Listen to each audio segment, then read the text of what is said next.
Ce soir, une nouvelle énigme vous attend dans le registre de velours du domaine de Thornbridge. Un livre scellé, un héritier disparu et une vérité enfouie sous le velours et la poussière.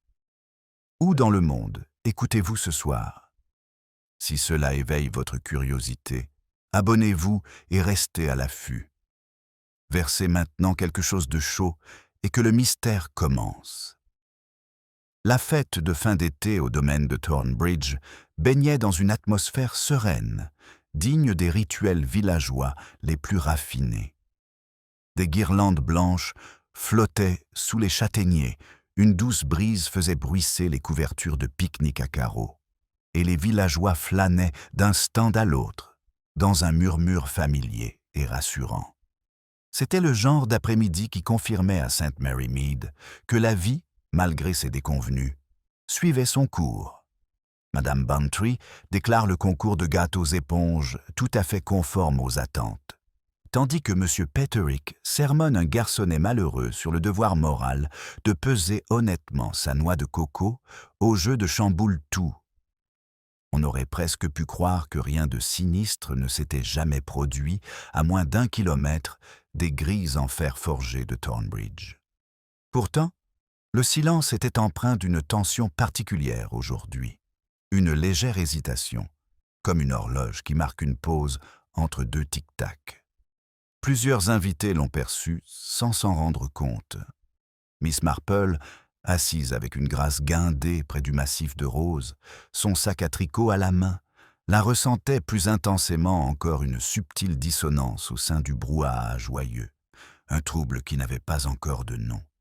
Le trouble se manifesta d'abord par une petite remarque de Madame Price Ridley, qui s'approcha de Miss Marple d'un pas décidé, comme quelqu'un qui apporte des nouvelles déguisées en inquiétude. « Ma chère Jane, dit-elle à voix basse, avez-vous remarqué que Lady Thornbridge a l'air plutôt pâle aujourd'hui? Clairement tendue, à mon avis. » Miss Marple jeta un coup d'œil à la pelouse.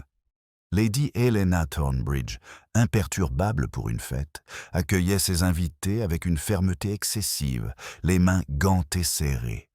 Son regard se portait de temps à autre sur la petite table en acajou dressée sous l'auvent où était exposée la précieuse collection de documents de son défunt mari, notamment ce que les invités appelaient le livre de velours, un mince livre relié bordeaux, censé contenir les premiers comptes du domaine. Un objet suffisamment inoffensif pour être exposé, avait insisté Lady Thornbridge, bien que sa délicate couverture de velours et son fermoir terni lui confèrent un aspect étrangement cérémoniel.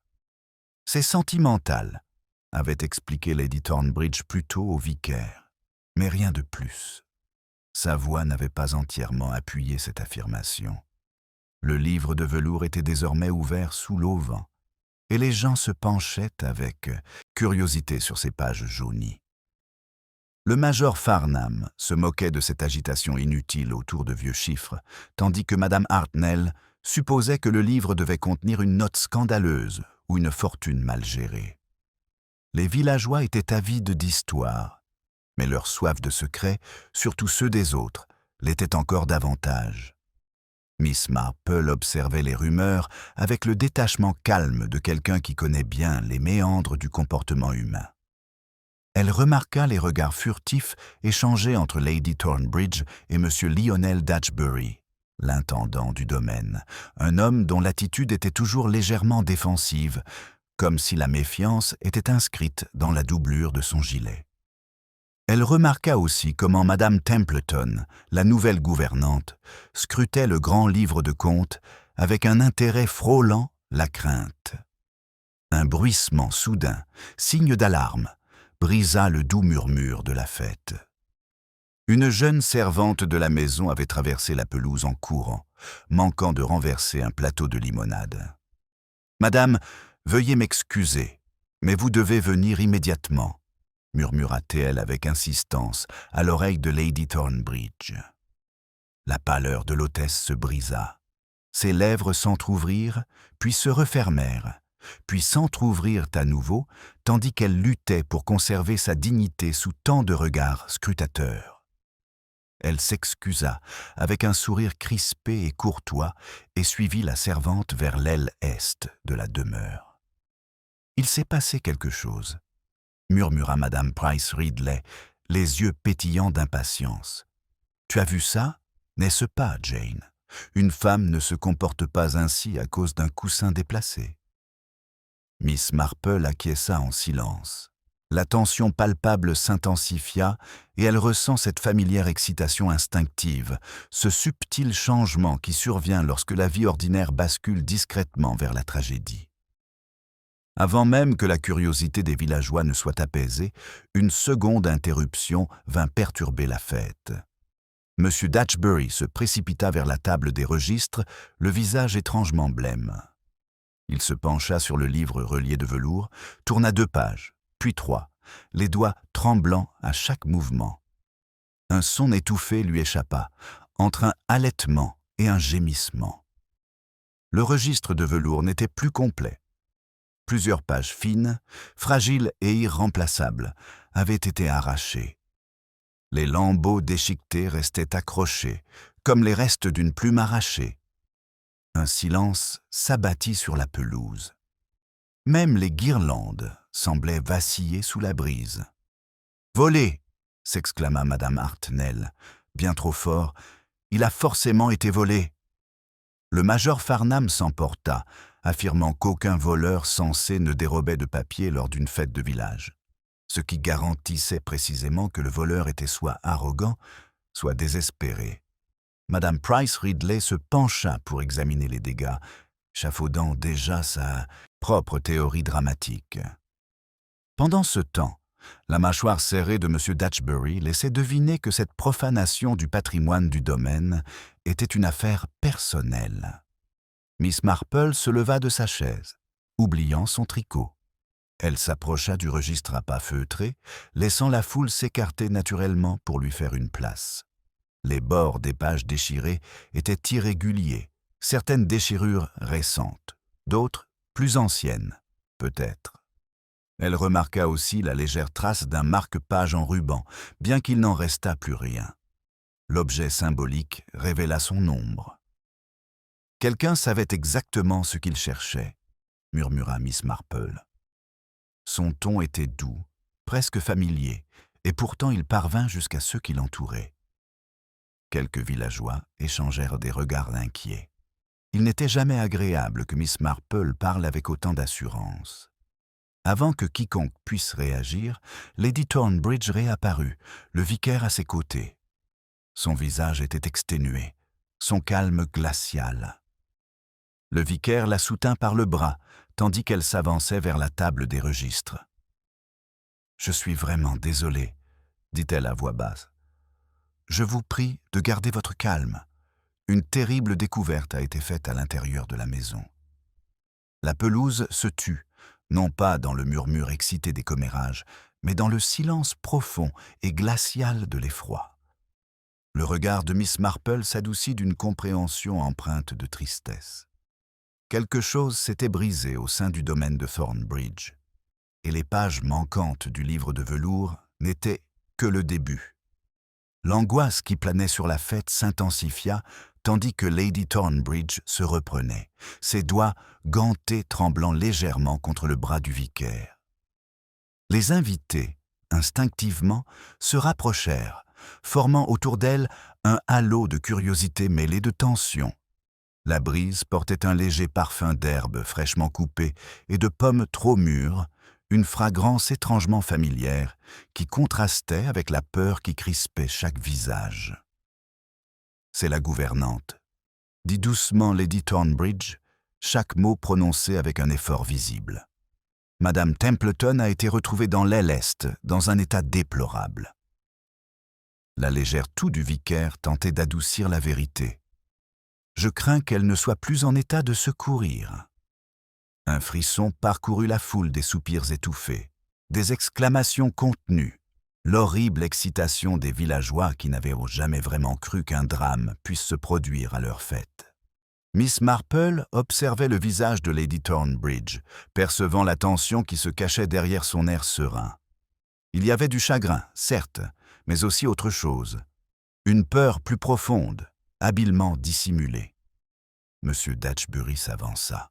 « Madame, les pages manquantes, ont-elles un lien quelconque ?» Sa voix se brisa sur le dernier mot, révélant plus d'anxiété que de loyauté. Lady Thornbridge se raidit.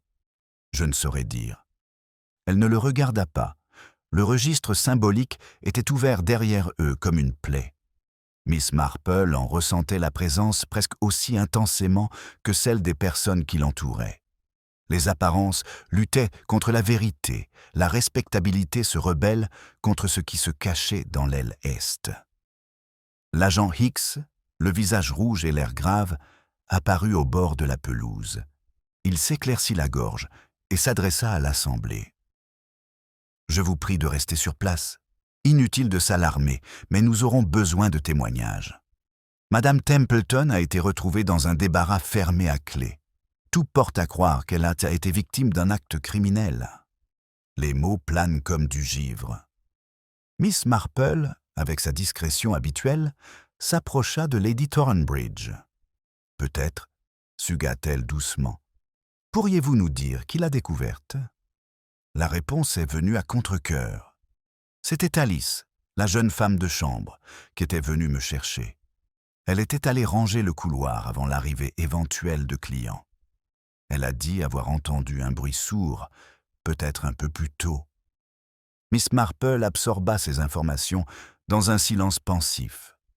Une pièce fermée à clé, une servante apeurée, des pages déchirées et un registre étalé comme un appât, chaque détail recelait une signification potentielle, mais aucun ne parvenait à former un schéma cohérent. M. Dashbury rôdait près du grand livre, s'affairant à démêler la reliure déchirée comme s'il ne pouvait la laisser sans surveillance. Son agitation était trop vive, trop manifeste pour une simple préoccupation d'archiviste. Miss Marple se demandait ce qu'un intendant pouvait craindre de découvrir dans ces pages manquantes. L'argent avait fait chuter des demeures plus prestigieuses que l'orgueil de Thornbridge n'avait fait de pire. De l'autre côté de la foule, Madame Price Ridley murmurait avec ferveur à Madame Hartnell. « Je vous l'avais bien dit, la nouvelle gouvernante n'était pas la bonne. Quelle gaieté forcée! J'ai toujours dit que les gens qui sourient trop cachent quelque chose de sinistre. » Madame Hartnell renifla. Ou quelque chose de honteux. Leur assurance amusait Miss Marple d'une manière douce et mélancolique. Les gens préféraient toujours un ordre moral bien ficelé, même si cela les aveuglait sur la vérité. Pourtant, leur commérage n'était jamais inutile. Sous leur jugement se cachaient des fragments d'observation. Lady Thornbridge leva la tête. « J'autorise de petits groupes à accompagner le constable Hicks à l'intérieur, mais uniquement sous surveillance. Il ne faut en aucun cas perturber la scène. » Miss Marple rejoint le premier groupe. Le passage de la pelouse lumineuse à l'intérieur frais donne l'impression de passer de la lumière du jour à la confession. Des ombres s'attardent le long des rampes polies. Le couloir de l'aile. Et s'étendait devant nous, son silence habituellement immaculé désormais assombri par la tragédie. Alice, la bonne, attendait près de la porte du débarras, en tordant son tablier. « Elle n'était pas verrouillée quand je suis revenue, » murmura-t-elle. « Juste raide, et elle était allongée comme si elle était tombée. » X prenait des notes minutieuses. Miss Marple prêtait plus attention à la respiration tremblante de la jeune fille qu'à ses paroles. La peur influence différemment les individus. Celle d'Alice semblait sans lien avec la culpabilité et pourtant exacerbée par un détail observé. Dans l'étroite réserve, le corps de Madame Templeton gisait là où la servante l'avait trouvé, disposé par la mort dans une parodie de sérénité. Des étagères croulant sous le linge et le laiton poli formaient des murs oppressants. Un panier renversé gisait près de sa main, son contenu éparpillé sur le sol comme des intentions abandonnées. Le regard de Miss Marple ne se posa pas directement sur le corps, mais sur les anomalies subtiles qui l'entouraient. Une légère tache sur le sol, Un coussin est placé sur l'étagère du haut. Un parfum de lavande trop fort pour être fortuit. L'impression d'une dissimulation précipitée imprégnait la pièce. Lady Thornbridge se tenait sur le seuil, le visage figé comme du verre. Miss Marple effleura sa manche. « Quelque chose vous trouble particulièrement ?» Le regard de la dame se posa furtivement sur les étagères, puis se détourna. Elle ne remarqua que l'indécence de la situation. Une réponse polie, mais pas tout à fait honnête. Alors que Miss Marple retournait dans le couloir, une pensée naquit en elle, petite et troublante, pas encore prête à prononcer son nom. La pensée troublante qui s'était glissée dans l'esprit de Miss Marple persista tandis que le couloir absorbait les pas feutrés de ceux qui s'éloignaient de la réserve. Lady Thornbridge demeurait immobile sur le seuil, les épaules raides sous la délicate dentelle de son châle, tandis que le vicaire murmurait de douces consolations qu'elle semblait à peine entendre. Le parfum de lavande imprégnait encore l'air d'une odeur oppressante, comme s'il tentait de masquer quelque chose de bien moins agréable. L'agent Hicks s'éclaircit la gorge.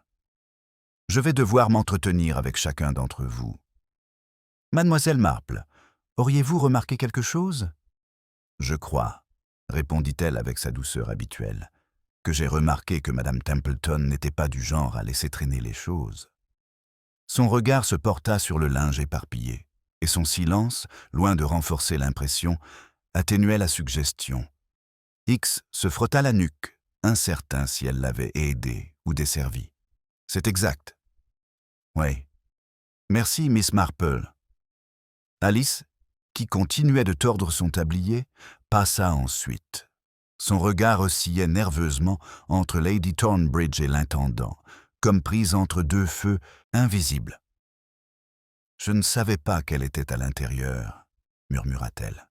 « J'ai seulement entendu enfin, pas un cri, à proprement parler. Plutôt comme quelque chose qui est tombé. Mais je n'ai pas osé vérifier tout de suite. Madame Templeton n'aimait pas qu'on touche à quoi que ce soit sans permission. » Miss Marple hocha doucement la tête. Elle attachait une grande importance à l'ordre. « Oui, madame. »« Trop, disait certain, » ajouta la jeune fille, puis elle parut aussitôt horrifiée d'avoir parlé si librement. La voix de Lady Thornbridge se fit plus rauque. Madame Templeton s'acquit de ses fonctions avec une grande diligence. C'était une collaboratrice de confiance. Toute suggestion contraire est profondément injuste. La servante se recroqueville dans le silence. La respectabilité exigeait son tribut. Avant que Hicks n'ait pu insister, M. Dashbury apparut au bout du couloir, le visage rouge et le souffle court. « Madame, si je puis me permettre de vous parler en privé. » Son regard se porta furtivement sur Miss Marple, avec une pointe de méfiance, comme s'il craignait qu'une dame âgée ne se fasse trop d'illusions dans son empressement. Lady Thornbridge hésita, puis le suivit quelques pas dans le couloir. Leur conversation à voix basse ne laissait transparaître que des bribes de registre. « Vous avez promis pas maintenant, pas aujourd'hui. » Les mots flottaient comme des pages déchirées, suggérant des significations que la maison préférait garder secrètes. Miss Marple feignait de s'intéresser à une aquarelle encadrée accrochée au mur, tout en restant attentive. L'angoisse de Dashbury pesait sur le couloir comme une pulsation. Les intendants n'étaient généralement pas des hommes passionnés, pourtant la peur avait rendu ses gestes presque frénétiques. La conversation s'interrompit brusquement lorsque Hicks apparut, le front plissé. « Monsieur Dashbury, j'aurai besoin de votre déclaration sous peu. »« Bien sûr, agent, » répondit-il, bien que le tremblement dans sa voix trahisse un sentiment tout autre. Miss Marple s'avança vers l'escalier, se laissant bercer par les rythmes de la maison. Chaque porte semblait retenir son souffle. Chaque ombre se penchait en avant, empreinte d'une intention silencieuse. Le domaine de Thornbridge était habitué à la dignité, mais la dignité, comme elle le savait trop bien, était souvent le théâtre où l'inquiétude se livrait à ses actes les plus subtils. Arrivée sur le palier, elle remarqua Alice qui s'attardait près de la rampe. Les yeux de la servante brillaient de larmes retenues. « Ma chère, » dit doucement Miss Marple, « la peur est bien plus lourde lorsqu'on la porte seule. » Alice déglutit difficilement. « Ce n'est pas seulement Madame Templeton, madame. C'est ce qu'elle m'a dit hier. Elle m'a dit que dans une maison comme celle-ci, les gens oublient que le passé n'est pas mort. » Elle avait l'air si effrayée. Je pensais qu'elle en faisait un tonne. Miss Marple a encaissé cela sans manifester la moindre réaction. A-t-elle expliqué pourquoi elle ressentait cela? Non, madame. Simplement, les vieilles choses ont tendance à ressurgir, qu'on les veuille ou non.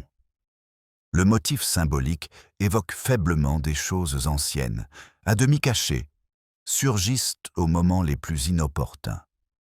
Le Velvet Ledger était lui-même l'emblème parfait de cette vérité. Miss Marple remercia la jeune fille et continua de descendre les escaliers d'un pas lent mais assuré. Le murmure des voix s'éleva de nouveau du bas des escaliers. Les villageois qui avaient suivi le gendarme à l'intérieur bruissaient maintenant de théories. Sans surprise, Madame Price Ridley dominait la conversation. « C'est évident, » insista-t-elle. « La gouvernante a découvert quelque chose dans ce registre. Quelque chose concernant Lady Thornbridge, peut-être. » Madame Hartnell semblait scandalisée. « Helena Thornbridge, quelle absurdité! C'est plutôt cet intendant bizarre qui pose problème. Les hommes qui manipulent les livres y cachent toujours quelque chose. » Miss Marple arriva en bas des escaliers au moment même où Lady Thornbridge rentrait dans le hall, le visage impassible mais légèrement blême. Leurs regards se croisèrent un instant et une lueur de vulnérabilité passa entre elles, de la peur, certes, mais aussi de l'hésitation, comme si la dame craignait non seulement le crime, mais aussi la vérité qu'il pourrait révéler. Avant que Miss Marple n'ait pu parler, Hicks demande le silence. « Nous allons sceller le débarras, » annonça-t-il, « jusqu'à nouvel ordre. Personne n'est autorisé à entrer. » Un silence pesant s'abattit sur le couloir. Les secrets, une fois révélés, se propagent comme une traînée de poudre. Miss Marple perçoit le changement, imperceptible, silencieux, indéniable. Quelque part dans le domaine de Thornbridge, un fil invisible venait de se resserrer. L'annonce du constable Hicks fit taire la salle, mais le silence était rarement de mise à Thornbridge. Il vibrait de spéculations, s'élevant et s'abaissant par vagues inquiétantes, tandis que les villageois échangeaient des regards chargés de suspicion. Miss Marple demeurait près de l'escalier, les mains sagement jointes, observant les légers tremblements de comportement qui suivaient immanquablement un crime soudain.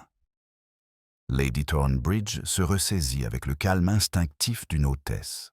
« Peut-être, » dit-elle doucement, « que tout le monde pourrait se réunir au salon, en attendant que le connétable ait terminé son interrogatoire. » Sa voix ne trembla qu'une seule fois, si brièvement qu'on aurait pu la prendre pour de la fatigue. La foule se dirigea vers les larges portes doubles, comme si elle hésitait à tourner le dos au couloir clos. Miss Marple suivit d'un pas pensif.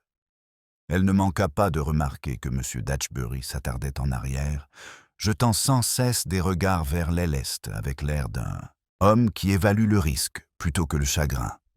Dans le salon, la lumière du soleil filtrait sur les surfaces polies, les plateaux à thé, les vases de style chinois et le portrait de Lord Thornbridge, encadré d'argent, qui, du haut de la cheminée, semblait austère.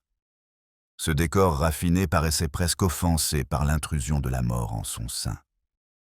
Madame Price Ridley prend place près de la cheminée. « Je n'ai jamais fait confiance à Madame Templeton, » déclara-t-elle.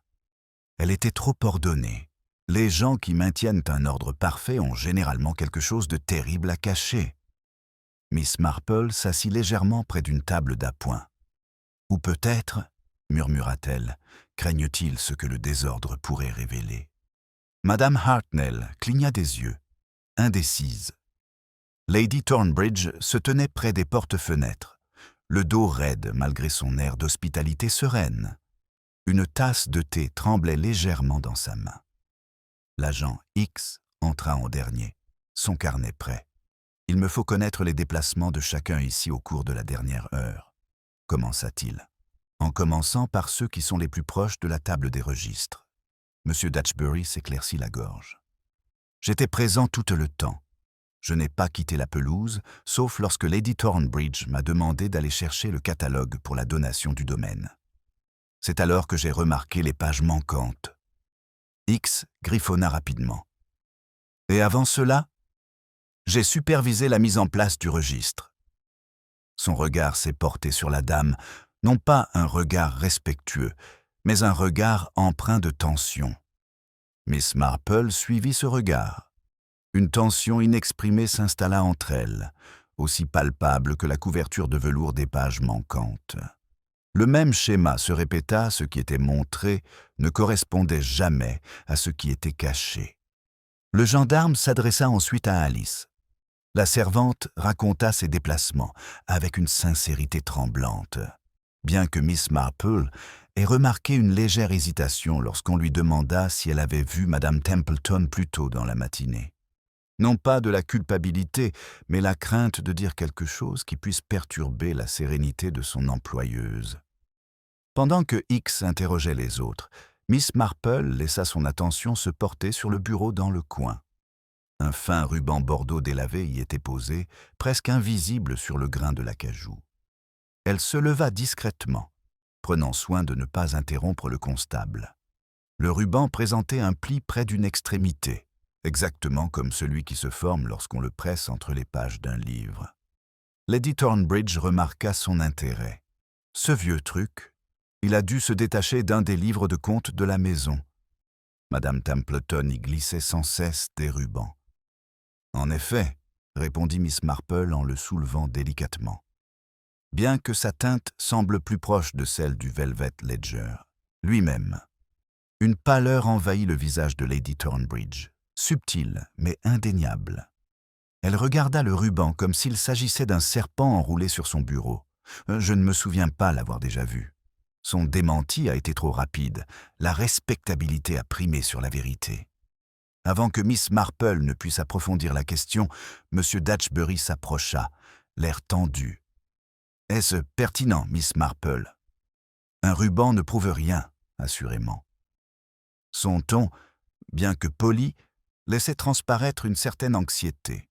« Cela ne prouve pas grand-chose en soi, » dit-elle doucement. « Mais très peu de choses peuvent devenir quelque chose de formidable avec les bonnes personnes. » Il fronça les sourcils, troublé par l'implication. L'agent Hicks termina son interrogatoire en déclarant qu'il devait s'entretenir individuellement avec chaque habitant de Thornbridge. « Personne ne doit quitter son domicile, » ajouta Théil, « pas avant que nous ayons compris ce qui s'est passé. » Madame Hartnell a poussé un cri d'effroi. « Vous ne soupçonnez tout de même pas une personne respectable ici. » L'expression de Hicks était soigneusement neutre. La respectabilité n'a jamais été un alibi fiable, madame. Miss Marple admirait cette retenue. Tandis que le connétable sortait pour s'entretenir avec le vicaire, Lady Thornbridge s'affaissa dans un fauteuil, abandonnant sa tasse de thé. Le murmure ambiant se mua en un silence pesant. Miss Marple s'approcha d'elle à pas feutrés. « Ma chère, » dit-elle doucement, « la peur s'installe souvent avant la culpabilité. Elle a cette façon de se manifester dans les plus petits détails. » Lady Thornbridge laissa échapper un soupir. « Vous croyez que j'en sais plus que je n'en ai dit ?» Miss Marple ne formula aucune accusation, se contentant d'un regard calme. On frappa doucement à la porte du salon.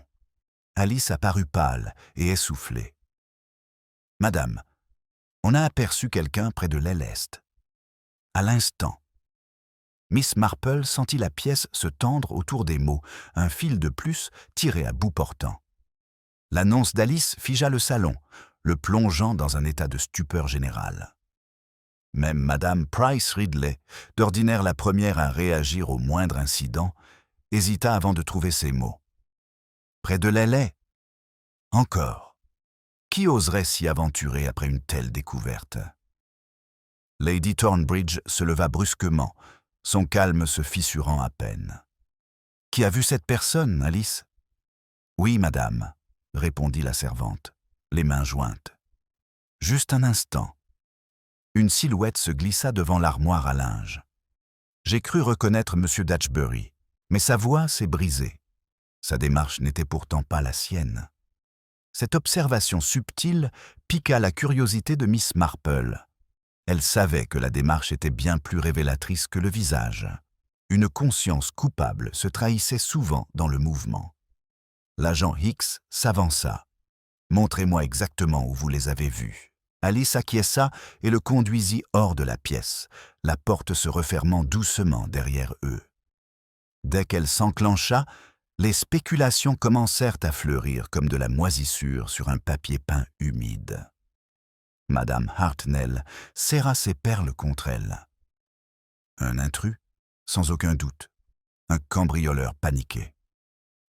Le major Farnham grommela. « Absurde! Thornbridge est fermé la nuit. » Personne ne franchit ses portes sans autorisation. À moins que Madame Price Ridley ne réagisse, ils étaient déjà à l'intérieur. Miss Marple laissa la conversation se dénouer sans chercher à la rectifier parfois. Les fils dénoués révélaient leur origine. Puis, elle traversa la pièce en direction des portes-fenêtres, où Lady Thornbridge contemplait la fête qui s'égrène, comme si le monde ordinaire l'avait trahie, en continuant d'exister. « Ma chère, » dit doucement Miss Marple, « la peur peut venir de bien des endroits. Parfois de l'extérieur, mais souvent de l'intérieur. » Lady Thornbridge serra les doigts autour du cadre. « Je souhaiterais que vous ne parliez pas par énigme. »« Je trouve, » répondit doucement Miss Marple, « que les vérités simples sont parfois plus difficiles à entendre pour les gens. » La dame se détourna et se dirigea vers l'âtre dans un bruissement de soie. Son trouble, contenu à l'extrême, semblait moins lié au crime lui-même qu'à ce qu'il menaçait de révéler. La respectabilité, songea Miss Marple, était souvent le bien le plus fragile d'une famille. Une exclamation étouffée retentit dans le couloir. L'agent Hicks rentre, l'air perplexe. Qui que ce soit, il est parti.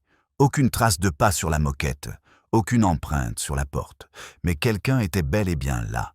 « Je vérifie quelque chose, » murmura Miss Marple, « ou je m'assure que quelque chose reste caché. » Hicks lui lança un regard dubitatif. « Nous n'avons rien trouvé d'anormal.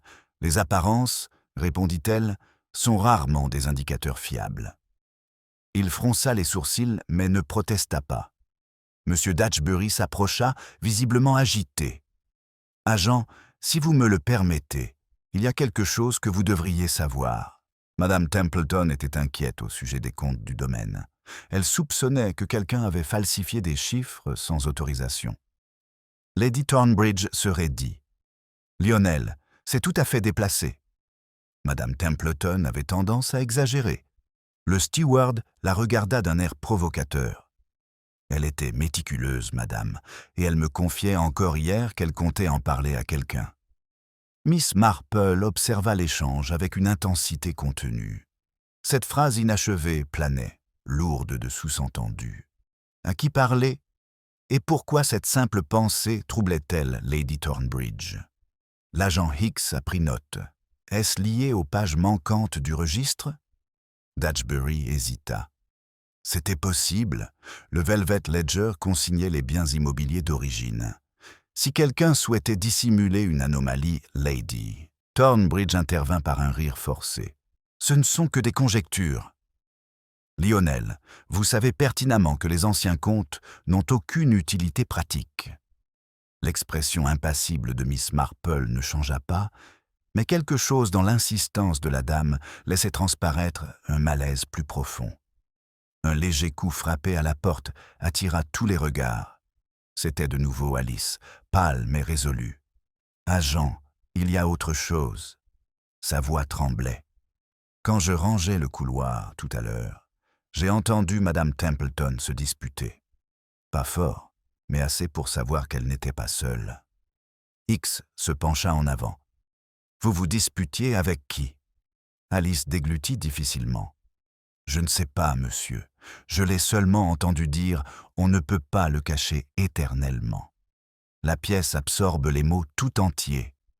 La respectabilité, hérissée de vérité, transperçait sa surface comme une épine. Le regard de Miss Marple se porta sur le couloir, son esprit se concentrant sur cette phrase, non pas sur son caractère dramatique, mais sur son désespoir silencieux.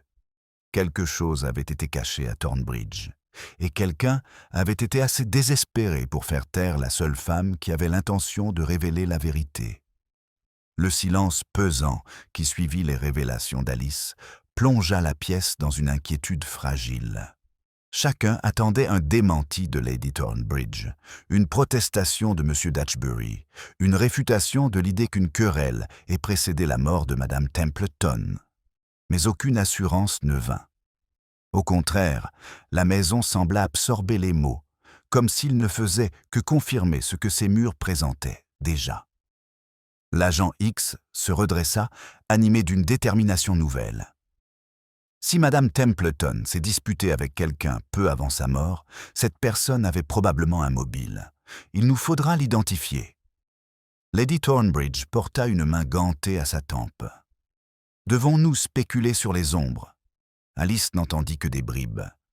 Les fragments, répondit doucement Miss Marple, peuvent être très révélateurs, si l'on a de la patience. Le regard de la dame trahissait son malaise. X fit signe à la bonne. « Alice, avez-vous entendu autre chose? Un ton, une phrase, un signe quelconque ?»« Non, monsieur. Seulement cette phrase. » Puis je me suis éloigné précipitamment. Le gendarme la congédia d'un ton doux, mais la tension restait palpable dans la pièce. Miss Marple demeura immobile, rassemblant les petits détails de son comportement avec plus d'attention que le gendarme ne recueillait les témoignages. Madame Price Ridley prit ensuite la parole, avec la nostalgie solennelle de quelqu'un qui adorait le théâtre.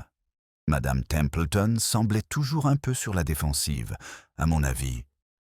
Peut-être avait-elle des ennemis à l'extérieur de la maisonnée.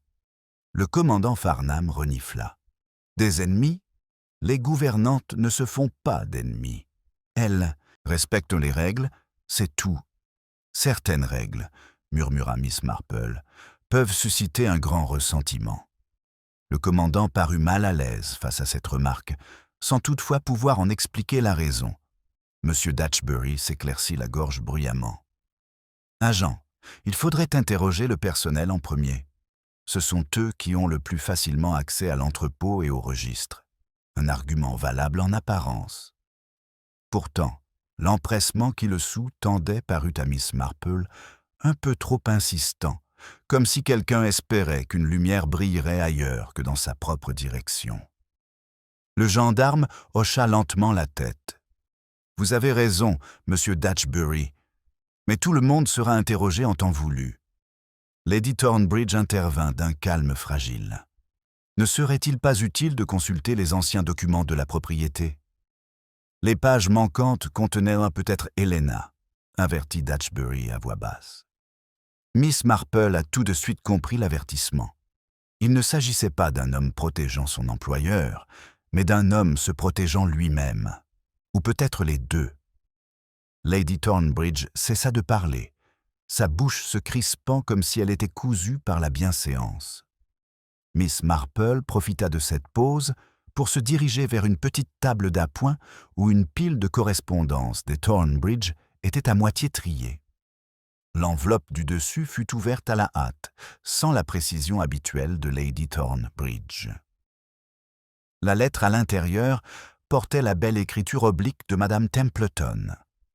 Miss Marple n'y toucha pas, ce n'était pas nécessaire, mais son regard fut captivé par la première ligne visible, concernant la question dont nous avons discuté.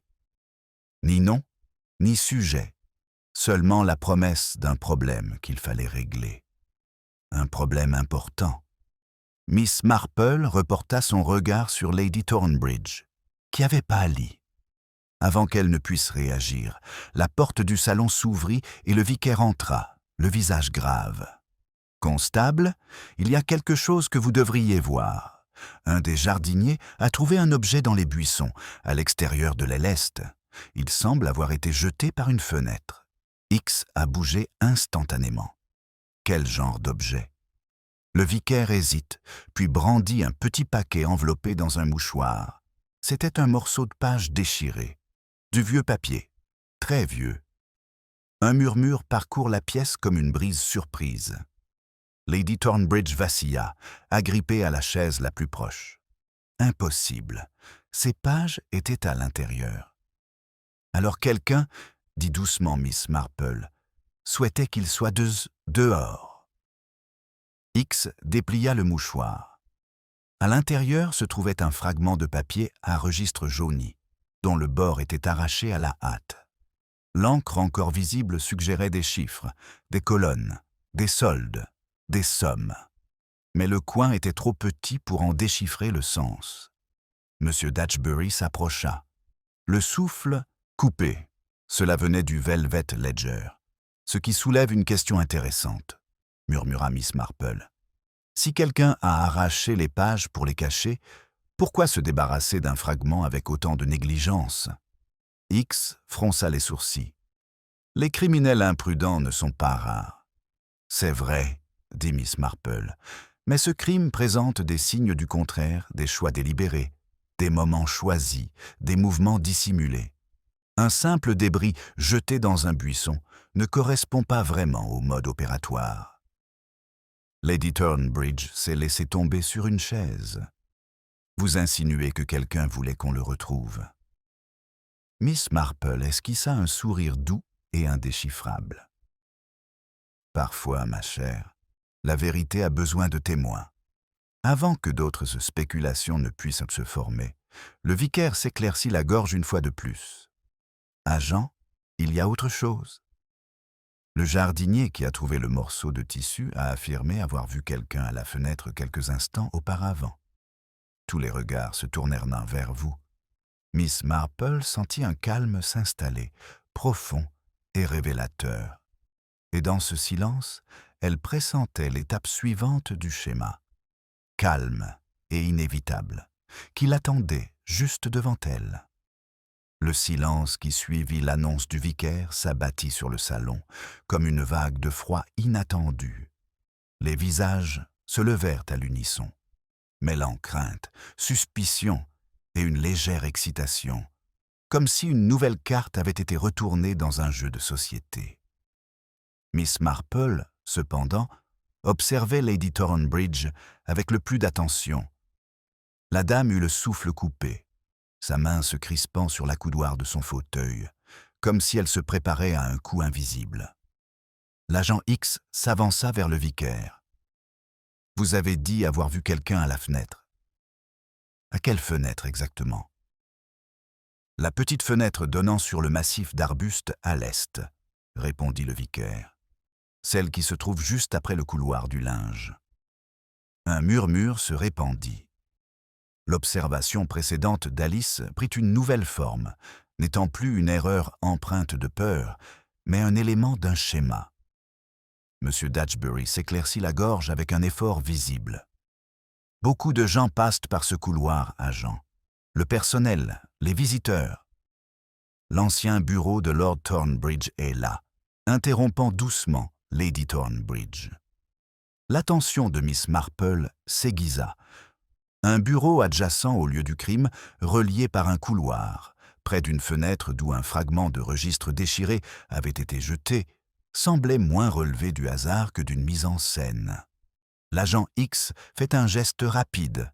Nous allons examiner le bureau immédiatement. Miss Marple rejoignit le groupe qui se dirigeait vers l'aile est, marchant d'un pas qui invitait à l'observation plutôt qu'à la précipitation. À l'approche de l'étroit couloir, un courant d'air porta le même parfum persistant de lavande que celui qui avait imprégné les derniers instants de Madame Templeton. Dans le bureau, la faible lumière de l'après-midi filtrait à travers les rideaux entr'ouverts.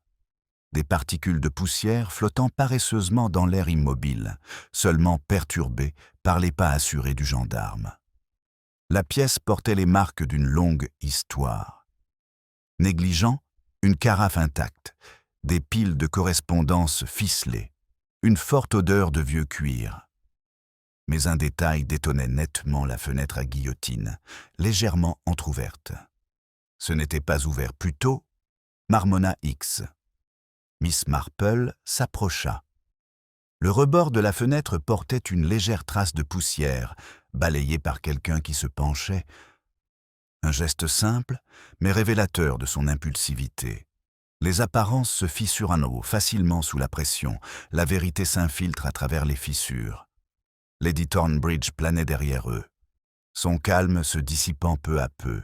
« Je ne comprends pas. Personne n'utilise plus cette pièce. Quelqu'un lui a trouvé une utilité aujourd'hui, » a répondu X. Sur le bureau se trouvait une autre petite curiosité, un buvard portant une légère empreinte d'écriture. Les mots étaient incomplets, inversés par leur forme en miroir. Mais Miss Marple pouvait à peine discerner le début d'une phrase ne peut rester. Ses yeux se plissèrent, l'air pensif. Les secrets résistent à l'enfouissement. Ils remontent à la surface comme des racines sous les pavés. M. Datchbury se tenait près de la cheminée, les mains jointes derrière le dos, trop raide pour paraître indifférent. « Cela ne prouve rien, » dit-il brusquement. « N'importe qui aurait pu ouvrir cette fenêtre. N'importe qui aurait pu laisser cette trace. »« En effet, » murmura Miss Marple, « il est curieux de constater combien de personnes, des gens ordinaires, se sont soudainement intéressés à cette partie de la maison. » Il rougit, légèrement, mais suffisamment. Alice s'attarda sur le seuil, tordant le coin de son tablier. « Madame, puis-je aller chercher du thé ?» Il semble que tout le monde soit sous le choc. Cette suggestion, aussi simple que matérielle, rétablit un semblant de normalité. Lady Thornbridge acquiesça d'un signe de tête reconnaissant, comme si elle était reconnaissante pour tout ce qui ressemblait à une vie ordinaire. « Oui, Alice. Pour nous tous. » Tandis que la servante s'éloignait précipitamment, Miss Marple reporta son attention sur la fenêtre. Les buissons bruissaient légèrement sous la brise, à l'endroit même où le fragment avait été trouvé. Quelqu'un avait paniqué ou avait voulu mettre en scène un incident. Les pages déchirées du registre formaient une piste symbolique, menant non pas vers l'extérieur, mais vers le cœur même de Thornbridge. L'agent Hicks s'apprêtait à fermer la fenêtre lorsque Lady Thornbridge s'avança brusquement. « Attendez !» dit-elle d'une voix tremblante. « Il y a quelque chose que vous devez savoir. Lord Thornbridge conservait ici des dossiers privés, des affaires personnelles. Seuls lui et Madame Templeton possédaient les clés de l'armoire. » Datchbury se raidit. « Helena, ce n'est pas... » Elle leva la main. « Non, Lionel, c'est l'heure. » Miss Marple sentit ce moment basculer dans la maison, passant du déni à une honnêteté réticente. Mais avant que Lady Thornbridge ne puisse poursuivre, Alice réapparut sur le seuil, essoufflée et pâle. « Je vous prie de m'excuser, madame, mais l'une des tasses du service est tachée. » Une tache très étrange. La tasse de Madame Templeton. Un tremblement parcourut la pièce, discret mais indéniable. Miss Marple tourna légèrement la tête, une infime lueur de réalisation illuminant ses yeux, non pas une conclusion, mais une nouvelle piste qui s'ouvrait. La situation se resserrait. L'annonce d'Alice attira tous les regards, l'encadrement pâle de la porte la faisant paraître comme une messagère d'une époque révolue, plus superstitieuse. L'évocation d'une étrange tâche avait un poids bien plus lourd que ne le laissait supposer sa voix tremblante. À Thornbridge, le thé était un rituel, un signe de courtoisie, un ciment social. Une tasse souillée semblait presque sacrilège. L'agent Hicks a bougé le premier. « Montrez-moi. » Alice les conduit dans le couloir, jusqu'au petit mais élégant salon de thé, où le service à thé avait été préparé plus tôt pour la maisonnée. Le plateau d'argent était disposé exactement comme la servante l'avait laissé, théière, lustrée, pot à lait, scone intact et 6 délicates tasses en porcelaine à décor de rose violette. 5 tasses brillaient d'une propreté impeccable. L'un d'eux ne l'a pas fait. Miss Marple s'approcha, le regard doux mais précis. La tasse de Madame Templeton était à l'écart des autres, son bord marqué d'une légère trace irrégulière, brunâtre, opaque et légèrement granuleuse, là où elle avait séché. Ce n'était pas un résidu de thé, ni de la graisse, tout autre chose. Alice se tordait les mains. « Je n'y ai pas touché, madame. Quand nous nous sommes débarrassés tout à l'heure, Madame Templeton n'était pas encore venue prendre son thé. Elle ne manquait jamais son thé. Mais cette fois-ci, elle l'a laissé à moitié fini. » Lady Thornbridge inspira profondément, comme frappée par une balle. Elle dut emporter cette sensation avec elle en se dirigeant vers l'aile est. Monsieur Datchbury a interrompu trop vite. La tâche pourrait venir de poussière, de produits à polir, de n'importe quoi. On ne sait pas si c'est pertinent. Miss Marple lui jeta un coup d'œil, et le coin tremblant de ses lèvres en disait plus que ses mots. Ceux qui craignent la vérité cherchent souvent à l'étouffer sous un flot de possibilités. X huma prudemment le bord du verre. Ça sent le métal et l'amertume. La pièce sembla se déformer légèrement. Même le tic-tac de l'horloge sembla vaciller. Miss Marple ne toucha pas la tasse. Elle se pencha simplement pour observer la texture du résidu. Certains produits ménagers, dit-elle d'un ton doux, laissent des marques similaires. Les vieux produits d'entretien, par exemple, mais ils ne sentent généralement pas le fer. Alice intervint nerveusement. Madame Templeton a ciré les poignées des armoires ce matin, mais elle n'a jamais utilisé la crème au citron, comme ça. Lady Thornbridge porte un mouchoir à ses lèvres. Sa respiration s'accélère. Un souvenir importun, à peine enfoui, traversa son visage si soudainement que la plupart ne l'auraient pas remarqué. Pas Miss Marple. Les fenêtres du salon donnent sur la pelouse, où les derniers invités étaient raccompagnés par des paroissiennes inquiètes. Dehors, la vie suivait son cours dans un murmure poli, ignorant que la mort et le mensonge avaient commencé à s'insinuer dans le décor du domaine. X se redressa. « Je vais envoyer ça au pharmacien. Ce n'est peut-être rien. Ce n'est peut-être rien.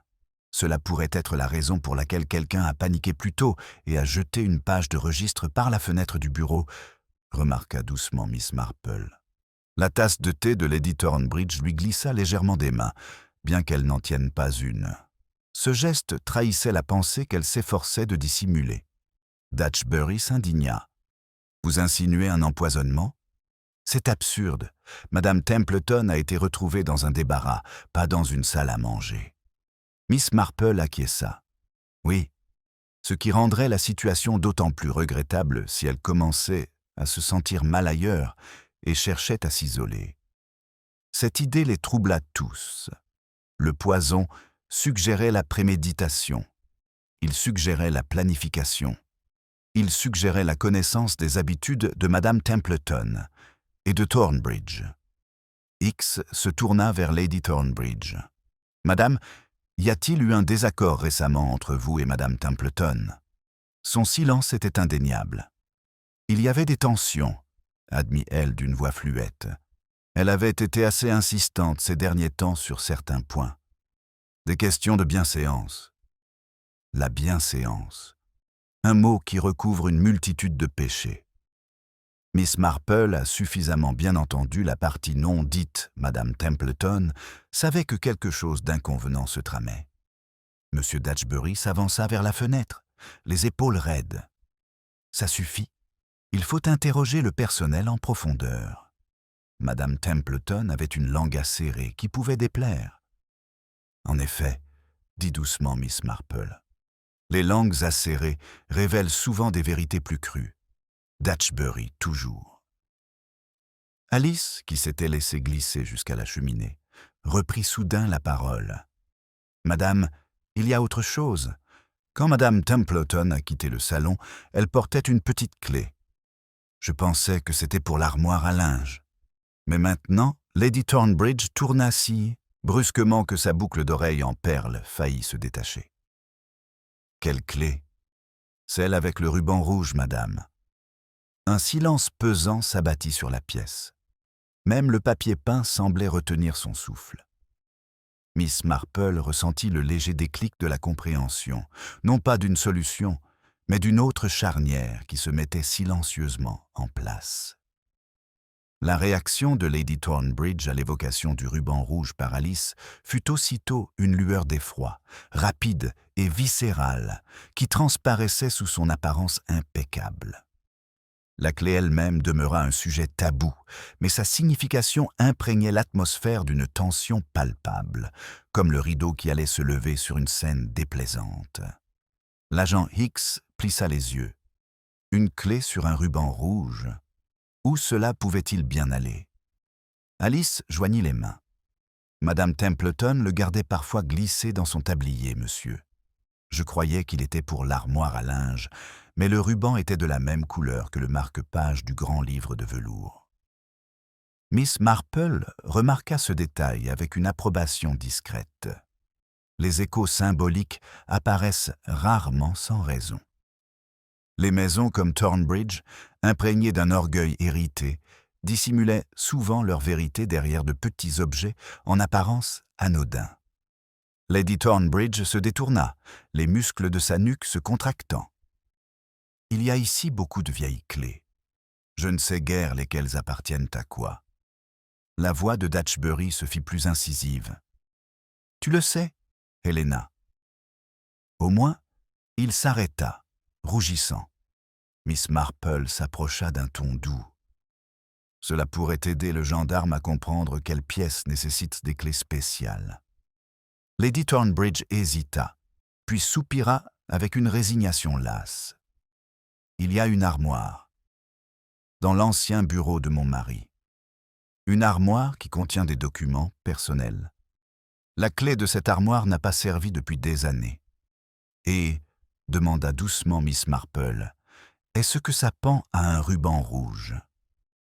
La réponse ne vint pas en mots, mais dans le tressaillement de Lady Thornbridge, un petit mouvement involontaire plus révélateur qu'une confession. Son silence plana sur le groupe comme un voile. Hicks n'a pas attendu. Nous allons dans ce meuble. Le retour par le couloir semblait plus lourd qu'auparavant, chaque pas faisant écho à la suspicion grandissante que les secrets longtemps enfouis du domaine ne se contentent plus de rester cachés. Le parfum de lavande persistait, léger rappel du dernier passage de Madame Templeton. Dans le bureau, l'armoire se dressait, imposante et austère, près de la cheminée. Le bois, noirci par le temps, sa serrure, ternie, était intacte. Une légère marque sur le tapis indiquait un passage récent. Miss Marple s'agenouilla légèrement, examinant les fibres. Quelqu'un s'était agenouillé ici, il n'y a pas si longtemps. Appelez ça de l'instinct, murmura-t-elle. Mais les meubles deviennent rarement intéressants par hasard. Hicks essaya la poignée, verrouillée. Il se tourna vers Lady Thornbridge. Qui avait accès à elle? Mon mari, murmura-t-elle, et parfois même à Templeton. Elle s'occupait des archives domestiques du domaine. Pourtant, elle avait encore quelque chose à dire, remarqua Miss Marple. Quelque chose qu'elle ne pouvait dire à voix haute. Alice s'avança timidement. En quittant le salon plus tôt, elle avait dit « Je n'en ai plus peur ». Je pensais qu'elle parlait du débarras. Mais maintenant, je pense. La voix de la bonne s'est éteinte, mais le message était clair. Madame Templeton avait enfin décidé d'affronter quelqu'un ou quelque chose qui avait exercé un pouvoir sur elle. Datchbury se dirigea brusquement vers la fenêtre. « C'est absurde », murmura-t-il. « Cette femme est excessivement méfiante. Elle voit du danger là où il n'y en a pas. » Miss Marple l'observa en silence. La peur se manifestait de bien des façons. Celle de Datchbury était une peur lancinante, le poussant à se réfugier dans un coin sûr comme une souris dans une pièce éclairée. X se redressa. « Il nous faut la clé. » Les yeux de Lady Thornbridge scintillent. « Je ne l'ai pas.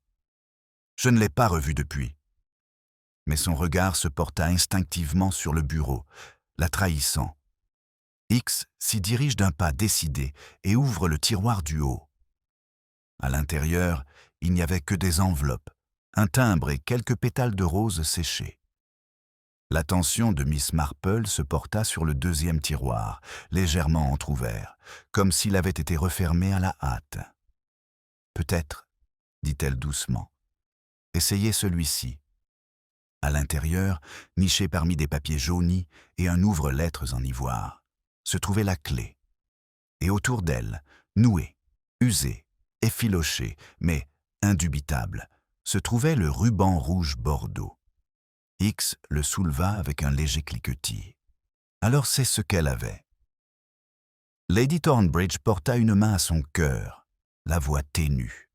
Je ne comprends pas comment Miss Marple lui toucha le bras. Madame Templeton s'acquittera peut-être de ses fonctions d'une manière assez différente de ce que vous imaginez. X tourna la clé dans la serrure du meuble. Le mécanisme émit un clic, comme s'il cédait à contre-cœur. À l'intérieur se trouvaient des liasses de documents, des registres, des reçus, de la correspondance, le tout ficelé. Et en dessous, enveloppé dans un tissu de velours, quelque chose de plus lourd. Miss Marple se pencha en avant, tandis que X dépliait le tissu, révélant une étroite boîte métallique, sa surface rayée, son fermoir usé par une manipulation fréquente. Lady Thornbridge eut un hoquet de surprise. C'était à mon mari. X l'a ouvert. À l'intérieur se trouvaient plusieurs pages déchirées, arrachées sans aucun doute au Velvet Ledger. Et par-dessus tout cela, taché dans un coin, gisait un mouchoir en lin marqué du même étrange résidu provenant de la tasse de thé de Madame Templeton. Miss Marple contempla la boîte, la voix douce, presque triste. « Les apparences sont parfois trompeuses, n'est-ce pas ?» Mais son regard était fixé sur Lady Thornbridge. « Je n'accuse pas. En attendant. » Lady Thornbridge resta figée, comme frappée de stupeur, le regard fixé sur la boîte métallique avec une horreur indicible. Les pages déchirées du registre gisaient à découvert dans ces reliques silencieuses et accusatrices, vestiges qui avaient jadis appartenu précieusement au fermoir du registre de velours. Le mouchoir taché reposait dessus, tel un sinistre signe de ponctuation. L'agent X expira lentement. C'était caché ici? Dans l'armoire privée de votre mari? Lady Thornbridge porta ses doigts à ses lèvres. Je ne savais pas. Vraiment, je ne savais pas. Monsieur Datchbury s'avança d'un pas saccadé et pressé. Ces documents me permettent de les voir. Ils pourraient mal faire partie de l'audit successoral. X referma le couvercle à moitié. Personne ne toucha rien. Miss Marple observait avec un intérêt discret les mouvements hésitants de Datchbury. Son empressement était révélateur, mais l'empressement n'était pas en soi un signe de culpabilité. Il était plus souvent le signe de quelqu'un qui cherchait à atteindre une vérité avant même qu'elle ne le parvienne. Alice s'attarda sur le seuil, les yeux écarquillés. « Madame, peut-être que Madame Templeton a pris la clé parce qu'elle craignait ce que contenait la boîte.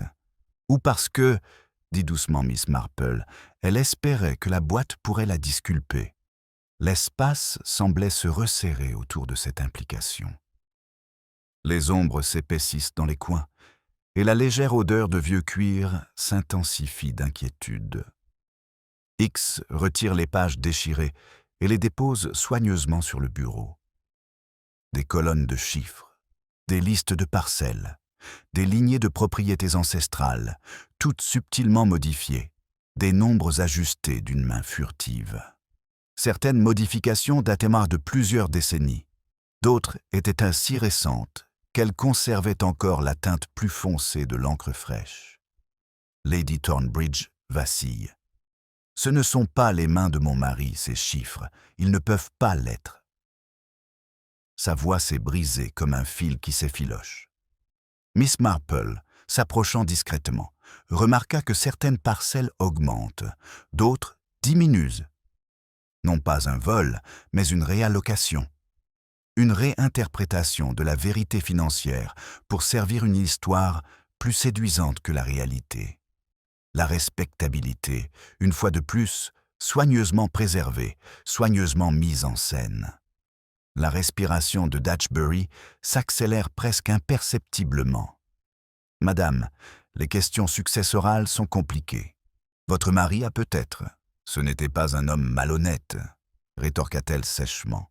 La pièce absorbe le tremblement sous ses mots, de chagrin, se rassemblant autour de la fierté. Hicks les ignora tous deux et déplia le mouchoir taché. Ce résidu est le même que celui de la tasse de thé. Les chimistes du Wiltshire devraient le confirmer demain matin. Miss Marple inclina la tête. C'est curieux, n'est-ce pas, que Madame Templeton ait manipulé à la fois la boîte et la coupe avant sa mort. Peut-être qu'elle menait une enquête, murmura Alice. Ou bien quelqu'un, répondit doucement Miss Marple, enquêtait sur elle. Datchbury traversa soudain la pièce d'un pas fébrile et s'arrêta près de la fenêtre où le fragment déchiré avait été jeté plus tôt. « Agent, puis-je vous rappeler que plusieurs personnes auraient donc pu y avoir accès? On égare ces vieilles clés. On entre dans une pièce par inadvertance. Madame Templeton a peut-être mal interprété ce qu'elle a trouvé. » Hicks le dévisagea. « Tu sembles bien pressé de te justifier. » Datchbury se raidit. « Je veux simplement dire que tirer des conclusions hâtives est dangereux. » La voix de Miss Marple flottait dans l'air, douce mais précise. Dangereuse, en effet, pour quiconque avait vécu trop longtemps dans l'illusion. Le steward rougit, son sang-froid s'effritant.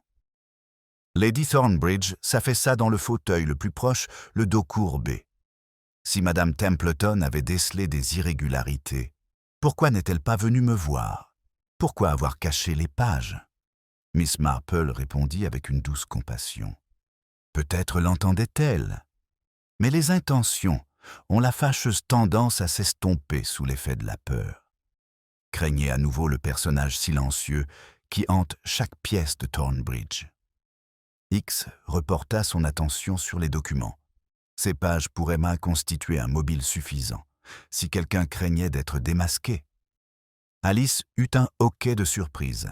« Pensez-vous que Madame Templeton ait été tuée pour de l'argent ?»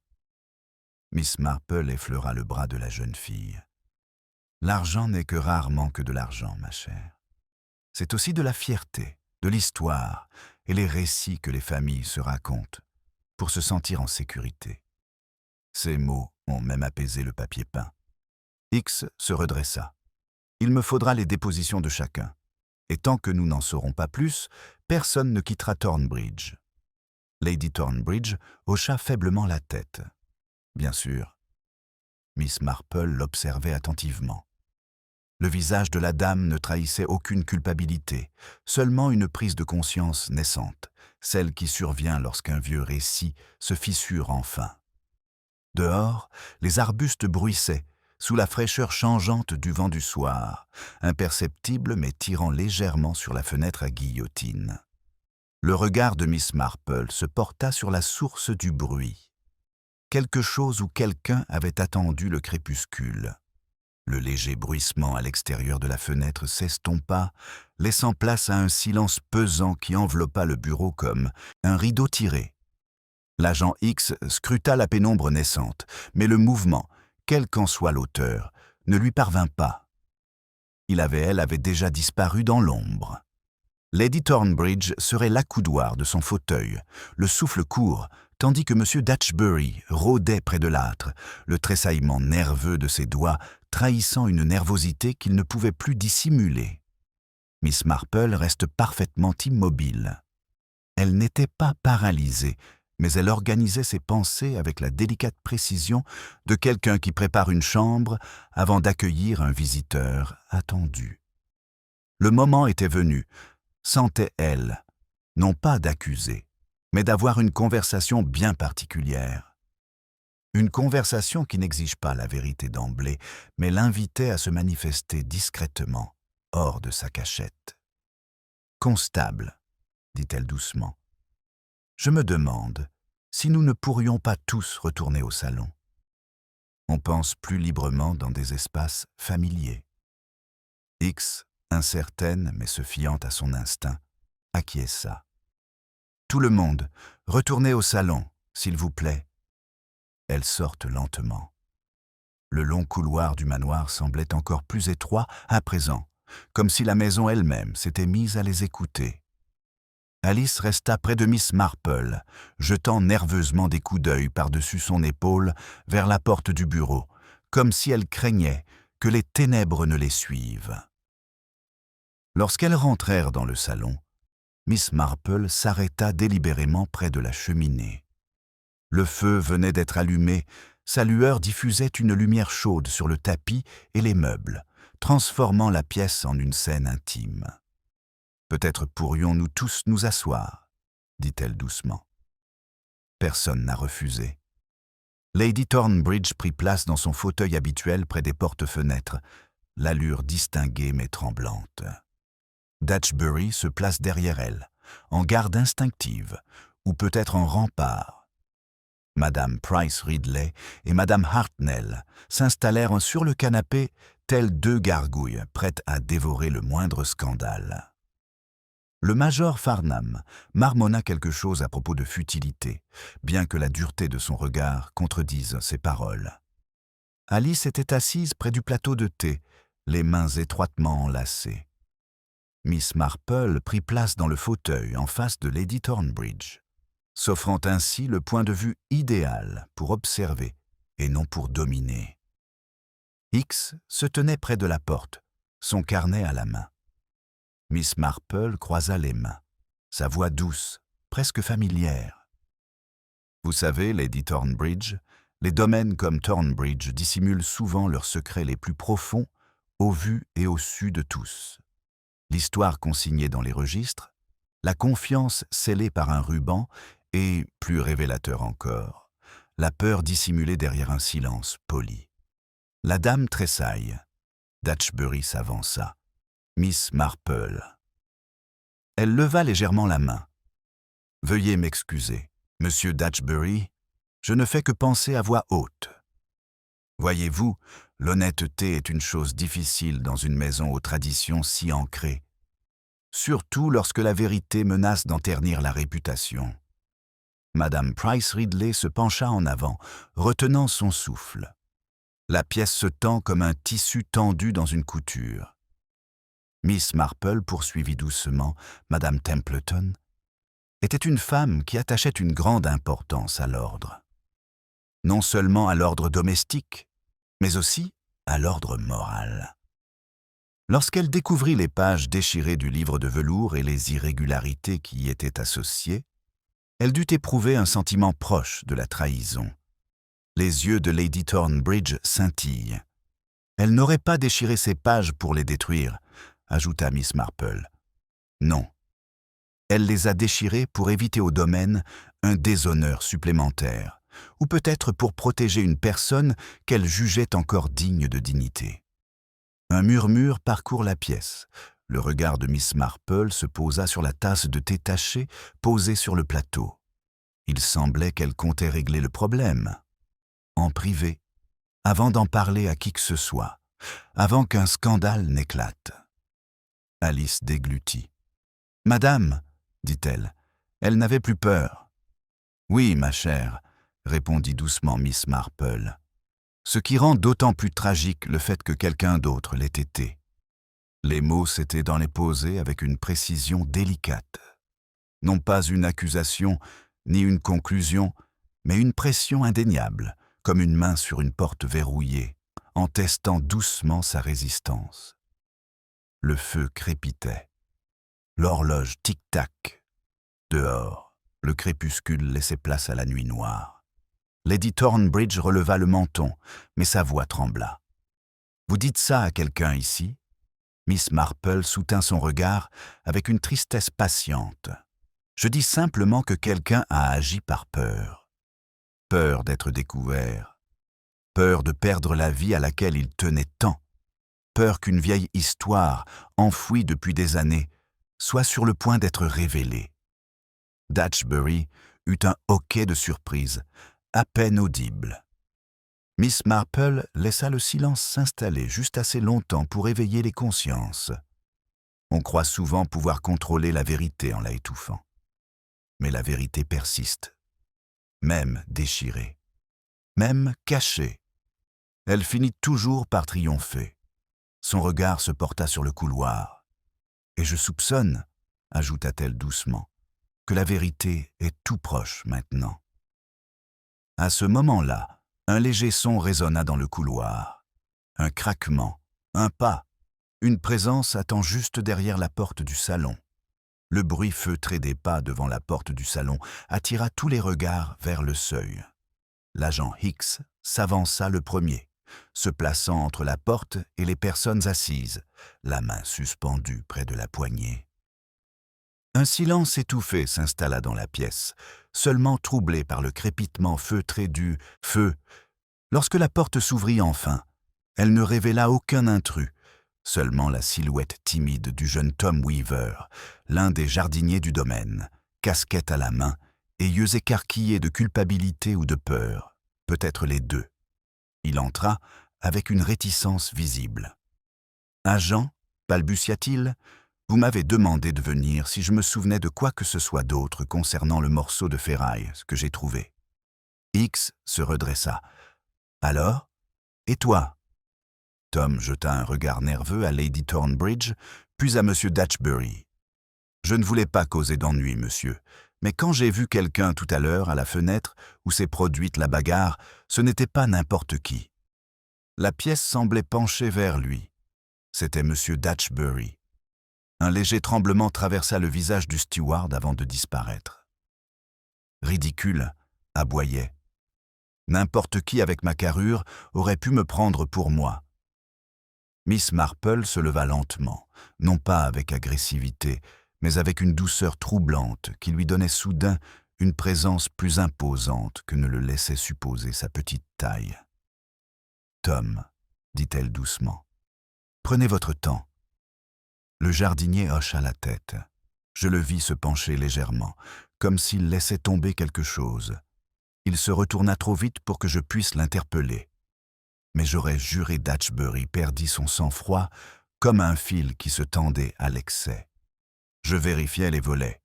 La fenêtre vibrait depuis tout l'après-midi. Lady Thornbridge tressaille, visiblement.